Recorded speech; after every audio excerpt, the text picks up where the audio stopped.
오늘 수업 시편 12강 주의 성산에 사는 자. 15편을 통해서 우리들이 어떤 사람이 여호와의 성산에 들어갈 수 있는지를 배우게 될 텐데, 오늘도 이전과 마찬가지로 성경을 낭독하는 것으로 공부를 시작해 볼까 합니다. 네. 길지 않기 때문에 여러분 낭독을 성경을 내려놓고 들으시는 것이 좋을 것 같아요. 자, 상훈 씨부터 시작을 하시죠. 네.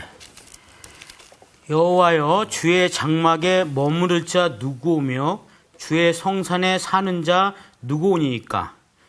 정직하게 행하며 공의를 실천하며 그의 마음에 진실을 말하며 그의 혀로 남을 허물하지 아니하고 그의 이웃에게 악을 행하지 아니하며 그의 이웃을 비방하지 아니하며 그의 눈은 망령된 자를 멸시하며 여호와를 두려워하는 자들을 존대하며 그의 마음에 서운한 것은 해로울지라도 변하지 아니하며 이자를 받으려고 돈을 구워 주지 아니하며 뇌물을 받고 무죄한 자를 해하지 아니하는 자니이니 이런 일을 행하는 자는 영원히 흔들리지 아니하리이다. 네, 나온 씨. 주님, 누가 당신 장막에 머물 수 있으리이까? 누가 당신의 거룩한 산에서 지낼 수 있으리이까? 흠없이 걸어가고 정의를 실천하며 마음으로 진실을 말하느니 혀로 비방하러 쏘다니지 않고 제 친구에게 악을 행하지 않으며 제 이웃에게 모욕을 주지 않느니로다. 그는 악인을 업신여기지만 주님을 경외하는 이들은 존중하는도다. 손에 나는 맹세라도 그는 바꾸지 않고 이자를 만들려고 돈을 놓지 않으며 무죄한 이에게 해되는 뇌물을 받지 않는도다.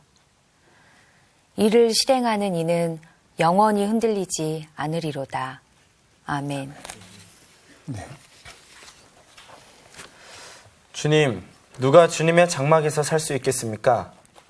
누가 주님의 거룩한 산에 머물 수 있겠습니까? 깨끗한 삶을 사는 사람, 정의를 실천하는 사람, 마음으로 진실을 말하는 사람, 혀를 놀려 남의 허물을 들추지 않는 사람, 친구에게 해를 끼치지 않는 사람, 이웃을 모욕하지 않는 사람, 하나님을 업신여기는 자를 경멸하고 주님을 두려워하는 사람을 존경하는 사람입니다. 맹세한 것은 해가 되더라도 깨뜨리지 않고 지키는 사람입니다. 높은 이자를 받으려고 돈을 구워주지 않으며 무죄한 사람을 해칠세라 뇌물 받지 않는 사람입니다. 이러한 사람은 영원히 흔들리지 않을 것입니다. 네. 아멘. 미련 씨. 네. 야훼여, 당신 장막에서 살 자가 누구입니까? 당신의 거룩한 산에 머무를 자 누구입니까? 허물 없이 정직하게 살며 마음으로부터 진실을 말하고 남을 모함하지 않는 사람, 이웃을 해치지 않고 친지를 모욕하지 않으며 야훼 눈밖에 난 자를 얕보되 야훼 두려워하는 이를 높이는 사람, 손해를 보아도 맹세를 지키고 돈놀이하지 않으며 뇌물을 받고 무죄한 자를 해치지 않는 사람, 이렇게 사는 사람은 영원히 흔들리지 아니하리라. 아멘. 네. 참, 여러분 낭독하는 거 들을 때마다 참 좋아요. 저도요. 여러분과 함께 시편 전체를 낭독해서 CD라도 만들면 참 좋아요. 그런. 네, 아직 안 됩니다. 아직 안 돼요? 안 팔릴걸요, 아직. 우리끼리. 우리끼리는 예. 네. 근데 이게 정말 다양하게, 네. 다양한 번역으로 서로 이렇게 듣고 또 읽고 이렇게 할 수 있어서 참 이해도 더 쉽게 되는 거죠. 그러니까요. 더 좋은 것 같아요. 참. 네. 오늘 이제 우리가 함께 보는 시편 15편은 성전에 들어갈 수 있는 자의 조건, 그렇죠? 그게 뭡니까? 누군가가 물었습니다. 네. 그러자 누군가가 대답합니다. 이러이러 해야 한다. 네. 또 이러이러하지 말아야 한다. 그래서 문답으로 되어 있는 구조입니다. 네. 구조적으로 보면 간단하게 그렇게 되어 있죠. 다시 얘기하면 하나님의 현존 앞에 설 수 있는 사람이 누구인가 하는 그 질문과 답이 거기에 나오고 있습니다. 요즘 여러분 교회에 가시면 교회 앞에 문지기가 서 있다가 여러분을 보고 당신은 들어가지 못합니다. 그렇게 얘기하는 교회는 없죠. 없죠. 분쟁 중에 있는 교회를 빼곤. 안타깝게도. 그렇죠. 그렇습니다. 예. 그런데 이 성전에는 예루살렘 성전에는 문지기가 있었습니다. 역대하 23장 19절을 보니까 네. 또 문지기를 여호와의 전 여러 문에 두어 무슨 일에든지 부정한 모든 자는 들어오지 못하게 하고라는 말이 나옵니다. 네. 부정한 사람 들어올 수 없다. 그러니까 거룩한 자리에 들어올 수 없다. 그 얘기죠. 하나님이 현존하시는 자리에 부정한 자가 들어올 수 없다는 얘기예요. 자, 어쨌든 오늘 본문 말씀은 성전에 들어가 거할 수 있는 도덕적인 자질을 10가지로 설명을 하고 있습니다. 네. 그런데 정말 재미나는 것은 1절에 보니까 여호와여 주의 장막에 머무를 자 누구 오며 그렇게 말하죠. 예. 이상하지 않아요? 뭐가 이상하냐면 주의 성전이라고 안 하고 주의 장막이라는 장막. 말을 그러게요. 쓰고 있다는 거죠. 네. 그렇죠. 장막하면 여러분 뭐가 떠오르죠? 다윗의 장막. 예? 다윗의 다윗의 장막. 계속 뭐 광야, 옮겨 떠돌이. 다니는. 그렇죠. 떠돌이 네. 생활. 광야가 떠오르죠. 네. 광야에서 만남의 장소로서 하나님이 설치하도록 만들었던 네. 회막, 네. 장막 네. 이런 것들이 떠오르죠. 그것은 굉장히 소박하죠. 네. 성전 그러면 뭐죠? 굉장히 웅장하고. 의리번쩍하게 네. 만들어놨어요. 그런데 이 시에서 그 주의 성전에 머무를 자라고 얘기 안 하고 주의 장막에. 장막에 머무를 자라고 얘기하고 있습니다. 어떤 마음이었을까요, 이게? 어떤 마음이었을까요? 성전이라면 금방 선생님이 말씀하신 것처럼 굉장히 웅장하면서 네. 참 가까이 하기가 쉽지 않은 곳이지만 장막은 뭔가 소박한 느낌이 들어서 이게 성전이 그런 지어진 시점이 그 솔로몬 때 네. 지어졌거든요. 네. 그러니까 그때 당시에는 성전이 지어지지 않았기 때문에 장막이라고 표현하지 않았어요. 그럴 수도 있겠죠. 그냥 네, 그럴 수도 뭐 있어요. 이렇게 초라하고 누추한 나라도 들어갈 수 있나요? 뭐 이런 마음 아니었을까요? 그리고 이 주의 장막이 정말 직접적으로 하나님과 대면하는 그런 자리이기 때문에 네. 성전을 보면은 제사장들이 입는 옷이 따로 있고 네. 오늘날에도 이제 그렇습니다만 목사님들이 가운을 입고 네. 여기 영대를 두르고 네. 여기 이제 목사님들이 두르는 그 교회력에 따라 두르는 영대는 주님의 멍에입니다. 주님의 멍에를 메고 있는 사람이라는 뜻이죠. 이게 영광을 뜻하는 게 아니라 네. 주님의 멍에를 맨 일꾼이에요. 이제 그런 뜻으로 이걸 이제 메고 있긴 합니다만 그래도 구별된 그런 것들이 있죠. 네. 또 종교마다 종단마다 더 화려한 예복을 입고 있는 그런 종단들이 있습니다. 그걸 비판하자고 하는 말이 아니라 어쨌든 그렇게 제사장의 복색이 갖춰지고 예배를 드리는 의례가 복잡하게 되고 그렇죠? 또 전에도 얘기했지만 성전이라고 하는 것이 어땠죠? 위계 질서를 공간화했다 그렇게 얘기했었죠. 네. 지성소가 있고 성소가 있고 유대인 남자만 들어갈 수 있는 데가 있고 그렇죠? 네. 그리고 이방인의 뜰들이 있고 맞아요. 예, 예, 예. 공간적으로 위계 질서가 만들어졌었죠. 네. 네. 어떻게 보면 이게 굉장히 불편합니다. 많은 사람들에게. 그렇죠. 그런데 종교적 진실이라고 하는 것은 그 위계 너머에 아까 정규 씨가 얘기했던 것처럼 누구라도 상처 입은 사람은 그곳에 가서 만나고 싶잖아요. 하나님과. 그렇죠. 그 마음이었을 겁니다. 이 시인. 네. 여러분 시인 가운데 김수라고 하는 시인이 있습니다. 네. 아마 본명이 아닐 거예요. 왜냐하면 수우는 지킬 수자이다 어리석을 우자일 거예요. 어리석음을 지킨다. 그런 뜻이야. 아마 그럴 겁니다. 그런데 그 시인의 천막이라고 하는 시가 있는데요. 이분이 사하라 사막에 가봤던 모양이에요. 사하라 사막을 배경으로 살고 있는 사람들을 보는 겁니다. 그런데 사하라 사막만이 아니라 뭐 몽골이나 이런 나라에서도요, 유목민들이 살 때 천막을 옮겨 다니면서 살잖아요. 네. 그렇죠. 네. 이렇게 옮겨 다니면서 삽니다.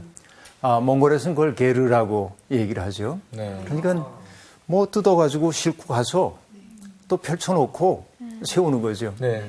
근데 그 단촐한 삶에 이 복잡한 세상에 살고 있던 시인이 가서 보니까 그 세계가 너무 심플하고 단순하고 아름다워 보였던 모양입니다. 네. 그래서 시인이 천막이라는 시에 이렇게 얘기하고 있습니다.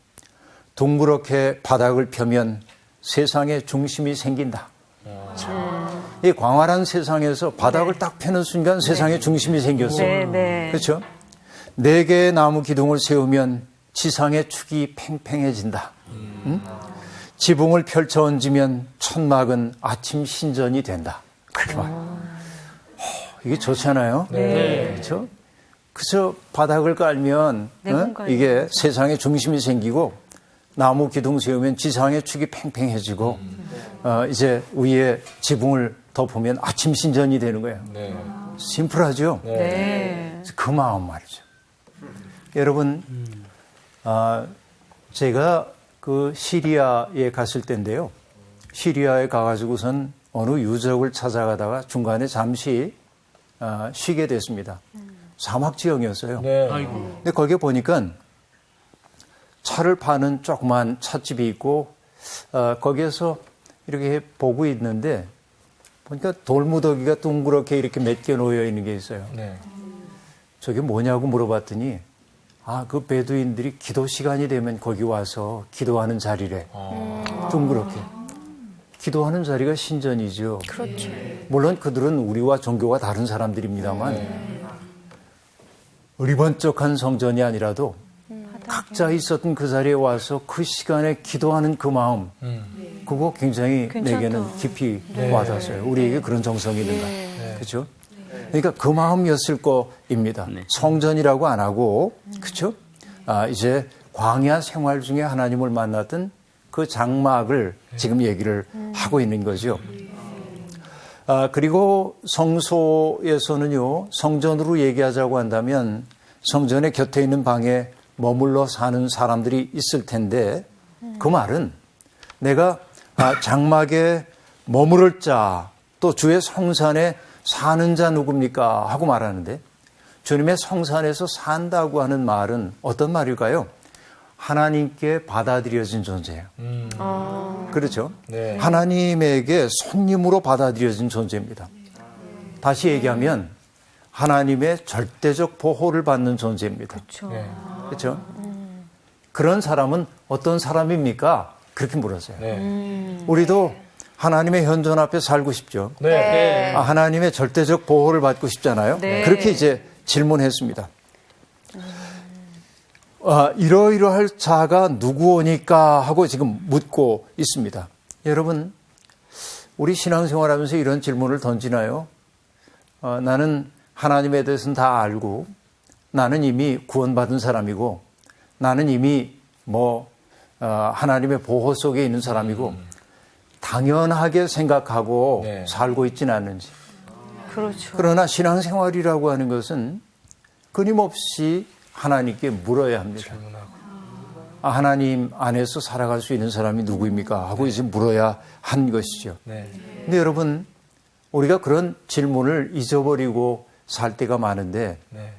때때로 어떤 공간에 들어서는 순간에 그런 질문, 공간이 우리에게 던져주는 질문이 있을 때가 있습니다.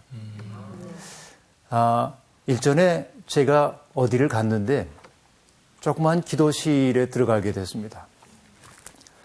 큰 예배 공간이 있고요. 그 옆에 조그만 기도실이 있어서 문을 열고 딱 들어서는 순간 나도 모르는 사이에 그랬어요. 왜요? 왜 그러냐면 너무나 심플한데 조명이랑 공간의 분위기가 그냥 거기서는 절로 기도가 나와요. 저절로 숨을 못 쉬어. 내가 거룩함 앞에 있구나 하는 것을 확 느끼게 만드는 공간이었어요. 그걸 보는 순간 내 마음속에 소원이 생겼어요. 나도 이런 공간을 죽기 전에 한 번이라도 누려볼 수 있으면 좋겠다. 그냥 사람이 그 속에 들어오면 착해져. 사람이 그 속에 들어가면 말소리를 줄이고 그리고 그냥 그 앞에 엎드리고 싶은 공간. 예배당 건축도 그렇게 되면 얼마나 좋을까. 그죠? 그런 공간이 있어요. 세상에는. 그래서 좋은 건축이라고 하는 것은 사람을 착하게 만드는 건축이 좋은 건축일 겁니다. 교회 건축도 그래야 된다고 생각해요. 그렇죠. 그런 거 있습니다. 그런데 자, 어쨌든 지금 그는 하나님 앞에 받아들여진 존재가 되고 싶어 하는 거잖아요. 시편 15편이 그렇게 얘기하고 있는데요. 우리는 주전 8세기의 예언자인 미가도 동일한 질문을 던졌던 것을 알고 있습니다. 어떤 질문이냐면 내가 무엇을 가지고 하나님 앞에 나아갈까 하는 질문입니다. 내가 무엇을 가지고 여호와 앞에 나아가며 높으신 하나님께 경배할까 묻고 스스로 이렇게 대답해 봅니다. 내가 번제물로 1년 된 송아지를 가지고 그 앞에 나아갈까? 그러면 하나님 기뻐하실까?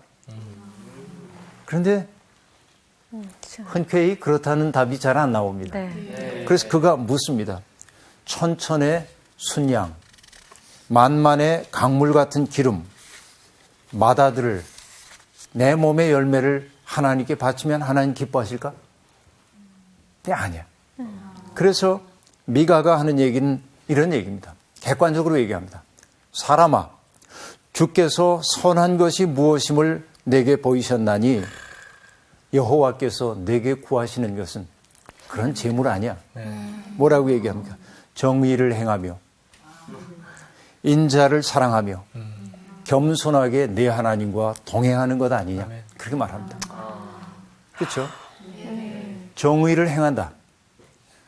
이 세상이 공평함이 없는 세상인데 의로움이 없는 세상인데 그러니까 의를 행할 수 있는 용기를 갖는 것이죠. 그리고 인자함이라고 하는 것도 역시 사랑이죠. 겸손히 하나님과 동행하는 것이라고 얘기했습니다. 그런데요, 동양의 현자인 노자라고 하는 분이 있습니다. 춘추 전국 시대에 살던 분인데 노자가 늙을 노자 쓰죠. 네, 맞아요. 그래서 늙은 사람입니다. 왜냐하면 어머니 뱃속에서 뭐 80년을 살고 나왔대나 무슨 늙은이에요. 대단합니다. 대단하죠. 그 얘기는 어떤 얘기일까요? 정말 그렇게 살았다는 얘기가 아니고 어머니 뱃속에서 80년 살다 나온 사람처럼 지혜로워. 그런 얘기겠죠. 그래서 이게 이제 노자라고 하는 분입니다. 그런데 그분이 썼던 책을 읽다 보니까 이렇게 얘기합니다. 내게 3가지 보물이 있다. 아유삼보. 그렇게 해서 나는 보물이 3가지가 있어. 일왈자. 일왈자. 첫 번째는 말하자면 자.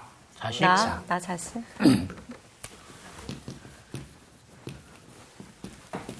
인자하다 할 때 자자입니다. 사랑이죠. 인자. 일왈자야. 이왈 검소한 거예요. 검소. 그렇죠? 네. 그 다음에 3왈, 그러고서는 뭐라고 얘기하냐면,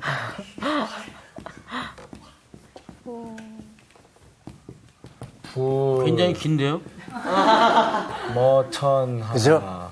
뭐 썼는데, 불감의 천하선, 그렇게 말하는데, 감히 세상 앞에서 중불나게 앞으로 나오지 않는다. 그게. 나를 드러내지 않는다. 그 얘기예요. 자, 내게 있는 3가지 보물이 이런 거랍니다. 근데 가만히 보니까 미가가 했던 얘기가 뭐라고 얘기했어요? 정의를 사랑한다고 얘기했어요. 자, 그런데 보니까요. 검이라고 하는 것도 그렇고 자라고 하는 것도 그렇고 인자를 사랑하며 이 자자였죠. 소박합니다. 나를 사치스럽게 만들지 않는 것이죠. 작은 일에 만족하는 거죠. 결국 세상에 불의해진 까닭이 무엇이었습니까? 이게 무너졌기 때문에 그렇잖아요. 그렇죠? 그러니까 통하는 얘기입니다. 그렇죠? 공의를 사랑하는 것이죠. 그 다음에 세상 앞에서 중불나게 자기를 드러내지 않는 거라고 얘기했어요. 겸손히 하나님과 동행하는 거. 같죠? 이야, 노자가 성경책을 읽었네요. 그런 것 같아요. 그런 것 같아요. 노자가 읽었는지 못 자네요. 제가 나중에 만나면 물어볼게요. 읽었는지. 그러니까요. 재미있죠? 예. 그런데 이 얘기는 어떤 얘기냐면 결국 예언자였든 현자였든 인생을 사는 지혜라고 하는 것을 저렇게 얘기하는구나. 잘 산다고 하는 게, 잘 산다고 하는 게 남보다 많이 갖고 높은 자리에 가는 게 아니고, 그렇죠? 스스로 자기의 한계를 알고, 그렇죠? 네. 누군가를 진심으로 사랑할 줄 알고, 네. 자기를 내세우지 않기 때문에 오히려 앞설 수 있어요. 자기를 내세우지 않기 때문에. 그런 것이죠. 사랑하는 사람이 용감할 수 있습니다. 네. 또 자기를 검약하는 사람은 늘 궁핍하지 않은 거죠. 네. 그렇죠? 앞서지 않으므로 선도자가 될 수 있어. 이게 노자가 한 얘기고 미가가 한 얘기야. 자, 이렇게도 얘기할 수 있는데 지금 누가 여호와의 장막에 머물 수 있습니까? 누가 주님의 성산에 살 수 있습니까? 그렇게 묻습니다. 그러자 대답이 나오는데 2절 보니까 정직하게 행하며 네. 공의를 실천하며 그의 마음에 진실을 말하며 라고 얘기합니다. 네. 2절을 보니까 세 가지를 지금 얘기하고 있는데 이게 공의. 여러분 이 덕목들은 자기를 향한 겁니까? 남을 향한 겁니까? 자기죠. 자기를 향하고 있죠. 네. 이게 이제 중요한 거예요. 자기를 향하고 있어요. 정직하다고 하는 것은 깨끗한 삶이에요. 네. 그렇죠? 안팎이 일치된 삶을 사는 거죠. 네. 그 다음에 공의를 악을 행하지 않는 거죠. 공의를 실천하며 라고 말하니까 악을 행하지 않는 것이죠. 네. 그렇죠? 그 다음에 마음의 진실을 말하며 라고 하는 것은 뭐죠? 진실한 말. 거짓말. 거짓하지 않는 거죠. 네. 남을 해치지 않기 위해서 자기 진실에 토한 삶 이런 것들이죠. 그러니까 여호와의 성산에 머물기 위해서 우리들이 힘써야 할 것은 뭐냐? 깨끗하게 살고 공의를 실천하고 진실한 말을 하는 것임을 볼 수 있어요. 네. 그 다음에 두 번째 보니까요. 3절에 보니까 그의 혀로 남을 허물하지 아니하고 그의 이웃에게 악을 행하지 아니하며 그의 이웃을 비방하지 아니하며 그것은 타인과의 관계 속에서의 내 삶을 보여주고 있죠. 네. 우리들이 알 수 있습니다. 그런데 남을 허물한다. 여러분 사람 속에는요. 저마다의 척도가 들어있어요. 네. 자기 자를 가지고 잽니다. 맞아요.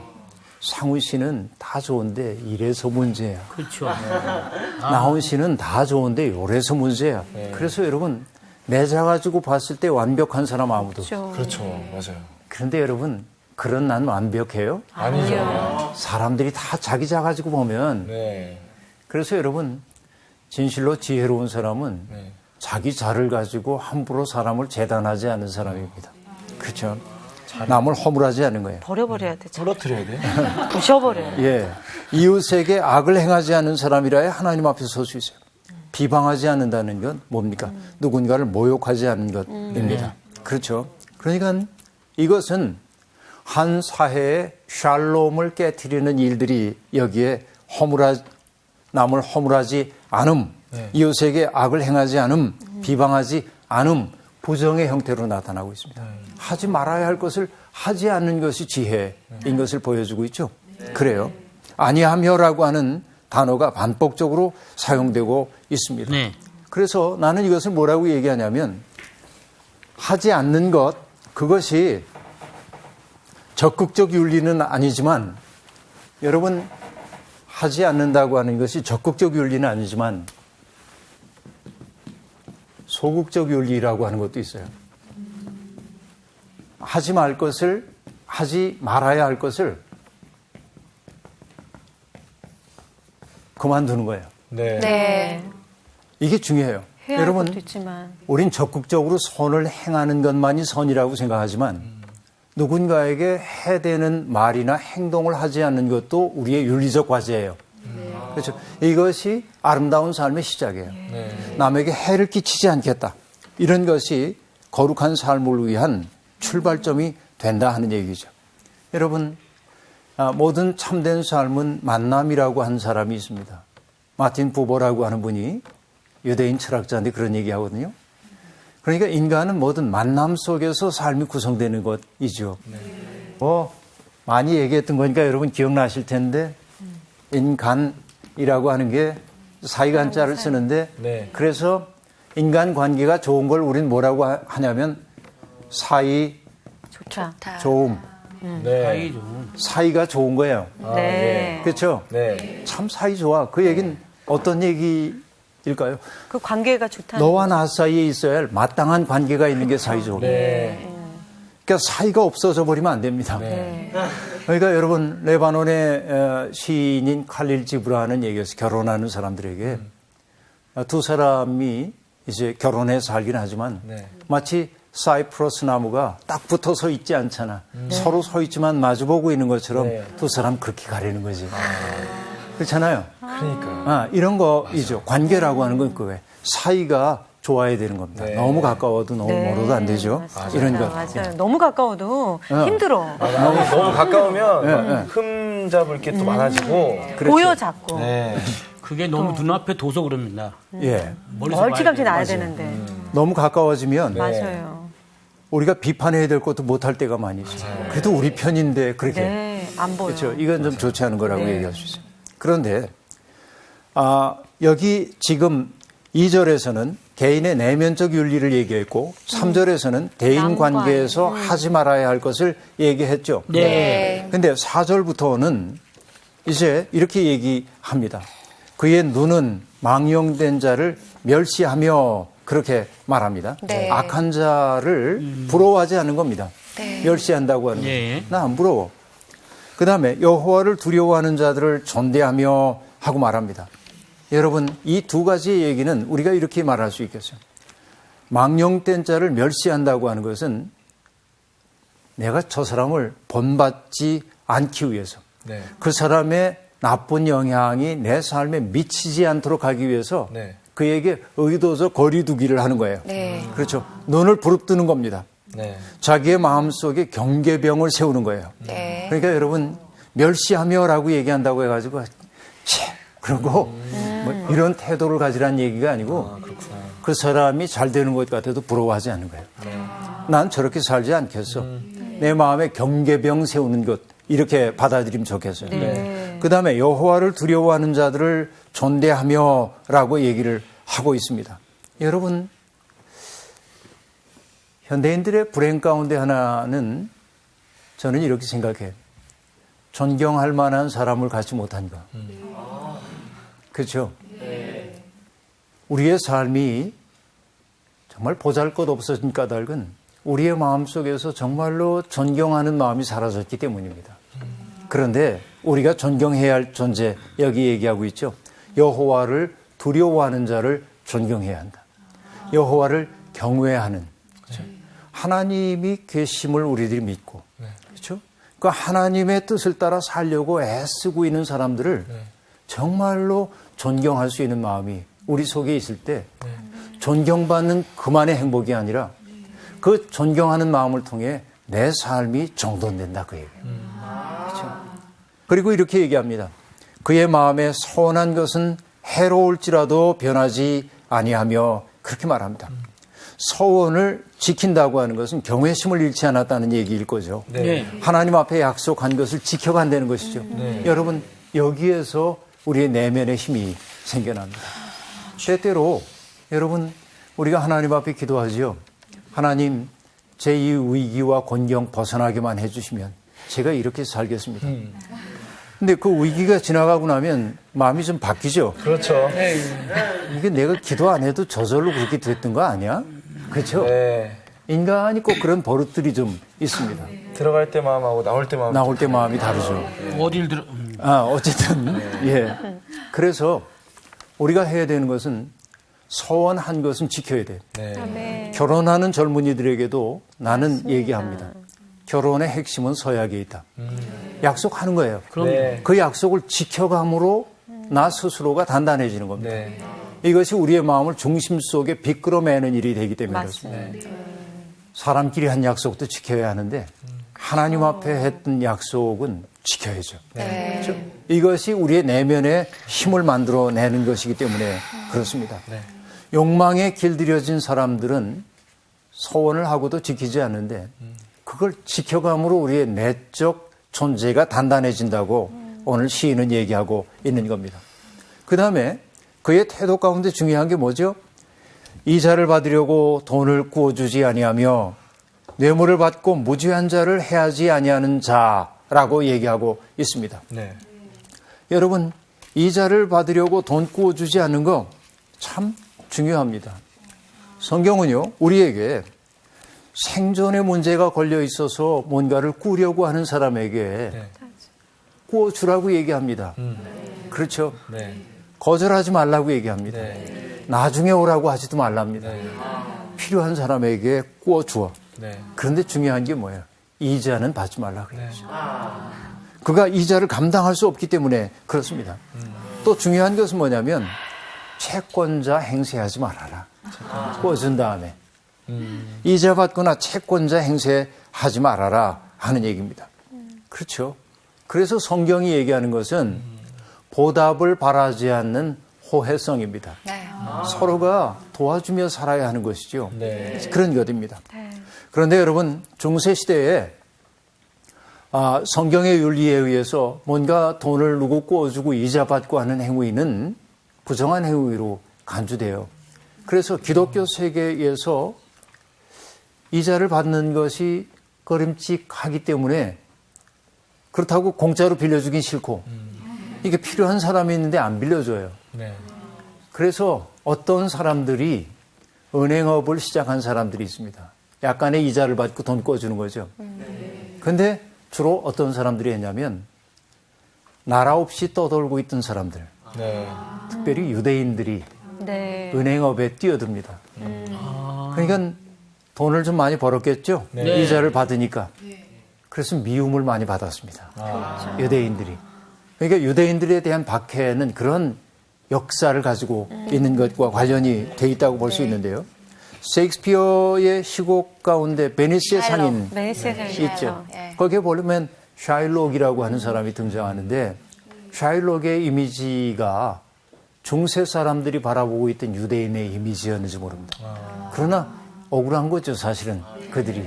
그렇죠? 우리가 고착해서 생각해야 할 일은 하나도 없다 하는 얘기예요. 자, 어쨌든 이자 받으려고 돈 꿔주지 말아라. 그 얘기는 오늘 고통을 겪고 있는 사람을 보면 그 사람의 고통을 이용해가지고 내 삶을, 나를 풍요롭게 만드는 일을 하지 않아야 돼. 이게 하나님 앞에 설 수 있는 조건이죠. 여러분, 일전에 UNDP라고 하는 것이 있어요. UN 개발 프로젝트인데요. 거기에서 나온 자료를 읽다 보니까 이런 게 하나 나왔어요. 이렇게. 이거 뭐처럼 생겼나요? 깔때기요. 깔때기. 와인잔? 와인잔. 와인잔 모양으로 생겼어요. 정확히. 근데 이게 뭐냐면 세상의 20%의 사람들이 세계 재화의 80%를 누리고 삽니다. 세상의 80%의 사람들이 20%를 가지고 사는 거예요. 여기 가난한 나라는 그렇죠. 너무나 가난한 겁니다. 이 나라로부터 돈을 빌려가지고 살거든요. 이 사람들이. 그쵸. 근데 빌린 돈에 대한 이자를 여기 갚아야 하기 때문에 가난한 나라는 점점 가난해지는 거예요. 그래서 여러분, 우리 세계교회협의회 같은 데서는 뭐라고 요구를 하냐면 부유한 나라들이 가난한 나라의 빚을 탕감하라. 그렇죠? 이미 넉넉히 가지고 갔어. 할 수 있거든요. 이게 뭐냐면 성경의 정신입니다. 네. 그렇죠. 이자 받지 말아라. 그렇게 얘기하고 있습니다. 뇌물을 받지 말아라 하고 얘기하는데 여러분, 뇌물을 받는 것은 결국 뇌물은 부당한 이득을 받는 거죠. 그렇죠. 이 부당한 이득이 우리 마음속에서 뭐를 없애주는지 압니까? 죄에 대한 저항력을 우리에게서 뺏어갑니다. 부당한 이익을 탐하는 사람들은요. 죄에 대한 저항력이 현저히 약화됩니다. 면역력이 약해지는 거예요. 네. 그래서 여러분, 그 이익에 대해서 난 아니야, 난 너 하고 얘기할 수 있을 때 내적 힘이 생겨납니다. 네. 그런데 이 정도는 괜찮겠지? 그리고 슬쩍슬쩍 받기 시작할 때 우리의 눈이 흐려지기 시작합니다. 죄에 저항할 수 있는 힘이 사라져 가는 것이죠. 그래서 이사야는 이걸 뭐라고 얘기하냐면 뇌물에 흐려진 마음을 은은 찌꺼기가 되고 포도주에는 물이 섞였다. 이렇게 말합니다. 그렇죠? 뇌물이라는 게 사람을 그렇게 만드는 것입니다. 그런데 부당한 이득을 내가 누리게 될 때 나는 행복할는지 몰라도 부당한 이득 때문에 손해보는 사람 반드시 있죠. 그렇죠. 하나님이 보시기에 그것을 악한 것으로 본다 하는 얘기입니다. 그래서 우리가 그런 것들을 멀리할 때, 자, 개인적으로는 정직하게 살고 공의를 행하고 마음의 진실을 말하고 그리고 이웃에게 해끼치지 않고 그리고 여기에 얘기한 대로 망령된 자 멸시하고 하나님 두려워하는 자 존경하고 서운한 것 해로울지라도 변치 않고 이자 받으려고 돈 꿔주지 않고 그렇죠? 뇌물 받지 않고 이런 사람들은 어떻게 된대요? 이런 일을 행하는 자는 영원히 흔들리지 아니하리라 얘기합니다. 여러분 오늘 우리가 살고 있는 이 시대의 가치관이 속절없이 흔들리고 있습니다. 네. 그렇죠? 우리 삶의 토대가 흔들리고 있습니다. 그런데 여러분 이것 지키면서 살면 네. 우리 삶이 흔들리지 않습니다. 네. 세상 흔들리고 그렇죠? 세상 흔들리고 그 어떻게 되죠 노래가? 세상은 들리고 사람들 주를 떠나도 나는 주를 섬기리. 네, 나는 주를 신뢰해 있기도 하고 그죠? 세상이 흔들리는데 나는 이것을 든든히 지키며 살게 될 때 흔들리지 않는 반석 위에 우리가 서게 된다. 맞아요. 그러니까 여러분 여기 하지 말라고 하는 그것을 하면서 주여 그러면 안 된다 그 얘기예요. 네. 내 삶이 왜 이렇게 힘듭니까 하고 얘기하면 안 돼. 네. 이것을 내 삶 속에 떠나보내고 네. 붙잡아야 할 것을 든든히 붙잡을 때 우리의 삶은 흔들리지 않는다. 네. 돌아가신 농사꾼이었던 전우익 선생님이라고 계신데 그분의 책 가운데 이런 구절이 있습니다. 참 삶이란 부단히 버리는 것과 든든히 붙드는 것의 통일이다. 그렇게 말했어요. 정말 잘 산다고 하는 건 뭐냐? 버려야 할 것은 계속 버리는 거예요. 네. 근데 붙들어야 할 것은 든든히 붙잡는 것. 네. 이것이 통일을 이룰 때 참 삶이 된다 그 얘기죠. 오늘 10편, 15편은 바로 그런 삶을 우리에게 보여주고 있습니다. 네. 예배와 삶의 일치를 이룰 때 우리는 하나님의 현존 앞에 서게 된다. 네. 이것이 시편 15편이 주는 교훈이네요. 네. 여러분 오늘 질문이나 혹은 나눌 얘기 있으면 얘기하시죠. 저는 맨 마지막에 방금 말씀해 주신 거 들으면서 냉장고가 생각났어요. 냉장고? 집에 엄마들이 버려야 버려야 할 거 잘 안 버리잖아. 쌓아두고 그러니까 정작 넣어야 될 거 못 넣고. 특히 김치 냉장고. 네. 버려야 될 건 버려야 됩니다. 그러니까 갑자기 냉장고가 생각이 나네요. 아니 남자분들이 살림을 너무 잘하시는데 그런 걸 어떻게 하시지? 그러니까 해야 될 건 꼭 하면 되는 거고 하지 말아야 할 거는 안 하지 해도 말아야 되고 이건데 심플합니다. 심플한 건데 왜 이렇게 어렵죠? 맞아요. 그죠? 우리의 마음 속에 욕망이라고 하는 것이 우리의 마음을 장악하고 있기 때문에 그렇습니다. 네. 그래서 우리의 욕망과 작별하는 연습을 자꾸만 해야 돼. 전에도 얘기했지만 욕망이 우리에게 뭘 하라고 얘기할 때 아, 됐거든. 됐거든. 이것이 우리의 내면 속에 힘을 만들어내기 맞습니다. 시작하거든요. 네, 지난 시간에 배웠던 네. 가장 나답게 사는 법의 아주 구체적인 방법을 오늘 배운 것 네, 같아요. 그렇죠. 됐거든 말고 요새 유행하는 걸로 안 돼. 네. 아무튼 여러분의 힘이 삶이 단단해져서 네. 반석 위에 선 것 같은 삶이 되면 좋겠습니다. 아, 네. 오늘 수업 마치겠습니다. 아, 정말. 이게 됐거든하고 안 돼요. 이거는 되게 많이 차이 난다. 시편인데 되게 현실적인 이야기. 그러니까. 정말 현실적으로 하나하나 다 적용할 수 있는. 정말 지난 시간과 이번 시간이 나를 나를 혼돈시키고 있어. 와요? 그러네. 하여튼 내가 내 가치관을 좀 바꾸고 있어. 와, 좋다. 이번 주 퀴즈입니다. 예수님은 베드로와 야고보와 요한을 데리고 높은 산에 올랐을 때 누구를 만나 대화하셨습니까? 1번 마리아, 2번 이사야, 3번 요셉, 4번 엘리야. 정답을 아시는 분은 CBS 성서학당 홈페이지에 정답을 올려주시거나 우편으로 보내주시면 됩니다. 보내실 곳은 서울특별시 양천구 목동 서로 159의 1번지 CBS 성서학당 담당자 앞입니다. 연락처를 꼭 남겨주세요. 선정되신 분들에게는 대한성서공회에서 성경, 송태근 선생님의 쾌도남마 사도행전, 내가 어디 있느냐, 김기석 선생님의 오래된 새길, 신우인 선생님의 땅과 하늘의 갈림길에서, 구미정 선생님의 두 글자로 신학하기 가운데 하나를 드립니다.